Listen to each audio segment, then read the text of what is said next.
Hello friends, welcome back to Anna's Ruchikkoottu. ഇന്ന് ഞാൻ നിങ്ങളുടെ മുമ്പിൽ വന്നിരിക്കുന്നത് കുക്കിംഗ് വീഡിയോ ആയിട്ടല്ല, പകരം കുറച്ച് കിച്ചൺ ടിപ്സ്. അതായത് ഞാൻ എൻ്റെ വീട്ടിൽ സാധാരണ ചെയ്യുന്ന ചെറിയ ചെറിയ ടിപ്സുകളാണ് ഞാൻ നിങ്ങൾക്കിന്ന് ഷെയർ ചെയ്യുന്നത്. അപ്പോൾ നിങ്ങൾക്കത് വളരെ ഉപകാരപ്പെടുമെന്ന് വിചാരിക്കുന്നു. ഇഷ്ടപ്പെട്ട ലൈക്ക് ചെയ്യാനും സബ്സ്ക്രൈബ് ചെയ്യാനും ഷെയർ ചെയ്യാനും മറക്കരുത്. അപ്പോൾ നമുക്ക് ഓരോന്ന് എന്തൊക്കെയാണെന്ന് കാണാം. ഫ്രണ്ട്സ്, നമ്മുടെ സിങ്കിൽ നമ്മൾ മെയിനായിട്ട് ഫേസ് ചെയ്യുന്ന ഒരു കാര്യമാണ് സിങ്കിൻ്റെ ഇവിടെ നമ്മൾ ബ്ലോക്ക് ആവും. അപ്പോൾ നമ്മളിപ്പോൾ ബ്ലോക്ക് മാറ്റാൻ വേണ്ടി നമ്മൾ ഒരാഴ്ചയൊക്കെ കൂടുമ്പോൾ നമ്മൾ ചെയ്യേണ്ട കാര്യം, ബേക്കിംഗ് സോഡയുണ്ട്. അത് നമുക്ക് ആദ്യമേ ഈ ഹോളിലേക്ക് ഇട്ട് കൊടുക്കാം. അത് ഇട്ട ശേഷം, അതായത് ഒരു 2 ടീസ്പൂൺ ഇട്ട ശേഷം നമ്മുടെ വിനീഗർ ഇതിന് മേലെ ഒഴിച്ചു കൊടുക്കാം. അത് കഴിഞ്ഞിട്ട് കുറച്ച് നേരത്തേക്ക് നമ്മൾ പൈപ്പൊന്നും തുറക്കുന്നത് അങ്ങനെ തന്നെ വിടാം.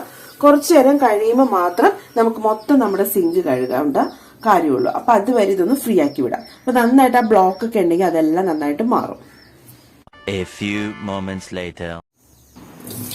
ഫ്രണ്ട്സ്, ഇപ്പോൾ നമ്മുടെ സിങ്കിന്റെ ബ്ലോക്ക് ഒക്കെ മാറി നിങ്ങൾ കണ്ടല്ലോ. ഇതേപോലെ ആഴ്ചയിൽ ഒരിക്കലെങ്കിലും നമ്മൾ വീട്ടിൽ ഇതുപോലെ ചെയ്ത് കഴിഞ്ഞാൽ നമ്മുടെ സിങ്ക് എല്ലാം വളരെ ക്ലീൻ ആവുന്നതാണ്. ഇനി നമ്മൾ അടുത്ത ടിപ്പിൽ ചെയ്യാൻ പോകുന്നത് ഒരു സൊല്യൂഷൻ ഉണ്ടാക്കാൻ പോവാം കേട്ടോ. അപ്പൊ അതിനായിട്ട് ഞാനൊരു പാത്രം എടുത്തിട്ടുണ്ട്.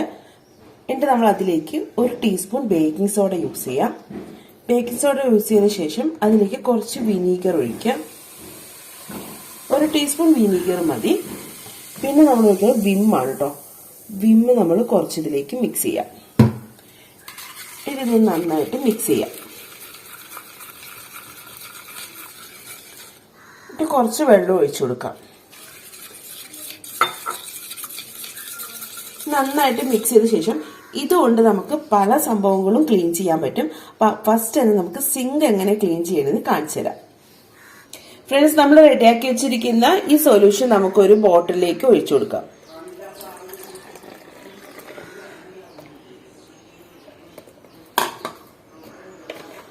സ്പ്രേ ബോട്ടിൽ തന്നെ നിങ്ങൾക്ക് സ്പ്രേ ബോട്ടിൽ യൂസ് ചെയ്യാം. അല്ലെങ്കിൽ ഇതേപോലത്തെ നമ്മുടെ പഴയ വിമ്മിന്റെ ഒക്കെ കുപ്പികളില്ലേ, അത് നമുക്ക് യൂസ് ചെയ്യാം. എന്നിട്ട് നമ്മൾ ഇനി സിങ്ക് ആണ് ഇത് ക്ലീൻ ചെയ്യണത്. അപ്പൊ ഫസ്റ്റ് നമുക്ക് സിങ്കിന്റെ ഇതിന്റെ ഉള്ളിലേക്ക് എല്ലായിടത്തേക്കും ഒന്ന് ഒഴിച്ചു കൊടുക്കാം. ഒന്ന് തെളിച്ചു കൊടുത്താൽ മതി. അതിനുശേഷം എന്തെങ്കിലും ഒരു സ്ക്രബ്ബർ കൊണ്ട് നമുക്കിതൊന്ന് തേച്ചെഴുതാം.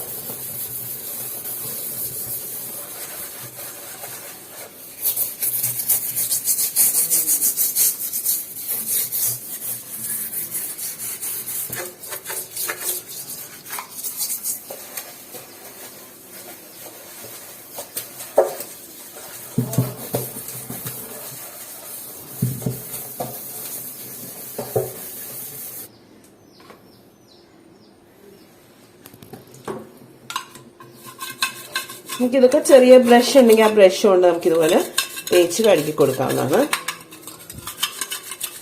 ബേക്കിംഗ് സോഡ എന്ന് നമ്മൾ ഇടുമ്പോൾ തന്നെ നല്ലൊരു പവറാണ്, നന്നായിട്ട് ക്ലീൻ ആക്കി കിട്ടും. ഇപ്പൊ വിനീഗറിന് പകരം നിങ്ങൾക്ക് ചെറുനാരങ്ങ വേണമെങ്കിൽ ചെറുനാരങ്ങയും യൂസ് ചെയ്യാം.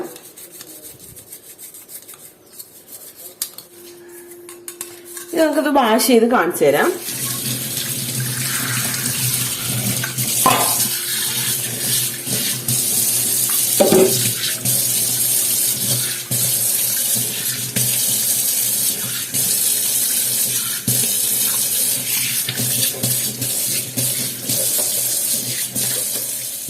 ഫ്രണ്ട്സ്, ഇപ്പൊ നമ്മുടെ സിങ്ക് നോക്കിയാൽ എത്ര നന്നായിട്ട് ക്ലീൻ ചെയ്തെടുത്തു. അപ്പൊ ഇതേപോലെ ഈ ഒരു സൊല്യൂഷൻ ഉണ്ടെങ്കിൽ നിങ്ങൾക്ക് നിങ്ങളുടെ സിങ്ക് എല്ലാം നന്നായിട്ട് ക്ലീൻ ചെയ്തെടുക്കുക.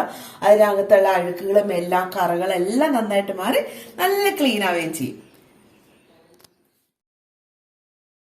ഫ്രണ്ട്സ്, നമ്മൾ അടുത്ത സ്ട്രിപ്പ് ചെയ്യാൻ പോണത് നമ്മൾ നേരത്തെ യൂസ് ചെയ്ത നേരത്തെ ഉണ്ടാക്കി കാണിച്ചില്ല, സെയിം സൊല്യൂഷൻ കൊണ്ട് നമുക്ക് നമ്മുടെ ടൈലുകളിലെ കിച്ചൺ ടൈൽസ് എല്ലാം നമുക്ക് ഇതേപോലെ തേച്ച് കഴുകിയെടുക്കാവുന്നതാണ്. നല്ല ക്ലീൻ ആവും. ഇപ്പൊ നമ്മൾ സിങ്കിന്റെ സൈഡിലാണെങ്കിലും നമ്മുടെ ഗ്യാസ് സ്റ്റവിന്റെ ഒക്കെ സൈഡിലാണെങ്കിൽ എണ്ണയൊക്കെ നന്നായിട്ട് തെറിച്ചിട്ടുണ്ടാവും. അപ്പൊ അതെല്ലാം നമുക്ക് നന്നായിട്ട് ഇതുകൊണ്ട് ക്ലീൻ ചെയ്ത് കഴുകാൻ പറ്റും. അതേപോലെ തന്നെ നമ്മൾ യൂസ് ചെയ്യുന്ന പൈപ്പ് നമുക്കിങ്ങനെ തേച്ച് കൊടുത്തു കഴിഞ്ഞാൽ അവിടെയും നല്ല ക്ലീൻ ആയിട്ട് കിട്ടും.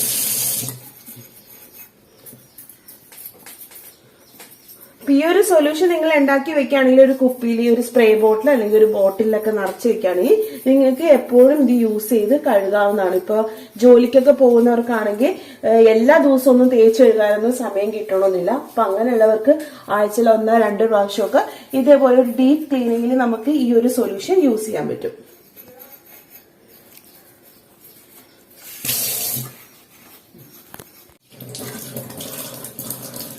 ഇപ്പൊ നമ്മുടെ പൈപ്പും ടൈലും ഒക്കെ നന്നായിട്ട് നമുക്ക് കഴുകിയെടുക്കാൻ പറ്റും. അപ്പൊ അണുക്കളൊക്കെ ഉണ്ടെങ്കിൽ പെട്ടെന്ന് ആ ഒരു ഡിറ്റർജന്റിന്റെയും ആ ഒരു വിമ്മിന്റെയും വിനീഗറിന്റെയും സോഡ, ബേക്കിംഗ് സോഡയുടെയും കൂടി ഇതുകൊണ്ട് പവറും ഉണ്ട്. അവിടെ അണുക്കൾ എന്തെങ്കിലുമൊക്കെ ഉണ്ടെങ്കിൽ അതെല്ലാം നന്നായിട്ട് നശിച്ചു പോയിക്കോളും.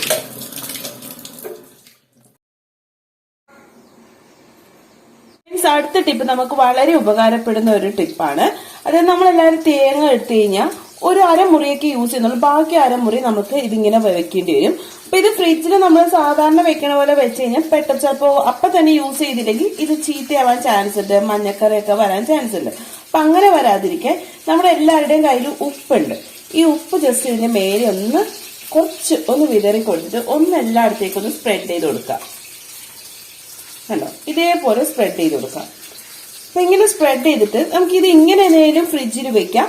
അല്ലാന്നുണ്ടെങ്കിൽ നമുക്കിതൊരു കവറിലാക്കിയ ശേഷം പൊതിഞ്ഞിട്ട് ഫ്രിഡ്ജിനകത്ത് വെക്കാം. അപ്പൊ 2 രീതിയിൽ വെച്ചാൽ നമുക്കിത് എത്ര നാൾ വേണമെങ്കിലും മാക്സിമം നമുക്ക് ചീത്തയാകാതെ സൂക്ഷിച്ച് വെക്കാൻ പറ്റുന്നതാണ്. ഫ്രണ്ട്സ്, അടുത്ത ടിപ്പ് എന്ന് പറഞ്ഞാൽ നമ്മളെല്ലാവരും വീടുകളിൽ മല്ലിയില യൂസ് ചെയ്യുന്നവരാണ് അല്ലെ.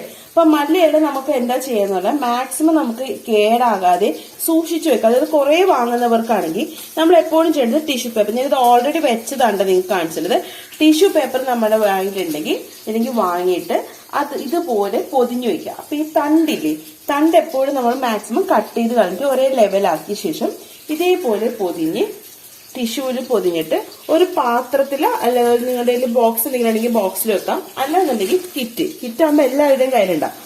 അപ്പൊ ആ കിറ്റിലേക്ക് ആക്കിയ ശേഷം ഇതുപോലെ പൊതിഞ്ഞ് ഫ്രിഡ്ജിൽ വെച്ച് കഴിഞ്ഞാൽ ഇത് നല്ല ചീത്തയേക്കാതെ ഒരു 2-3 ആഴ്ചയോളം നമുക്കിത് കേടാകാതെ സൂക്ഷിച്ച് വെക്കാൻ പറ്റുന്നതാണ്.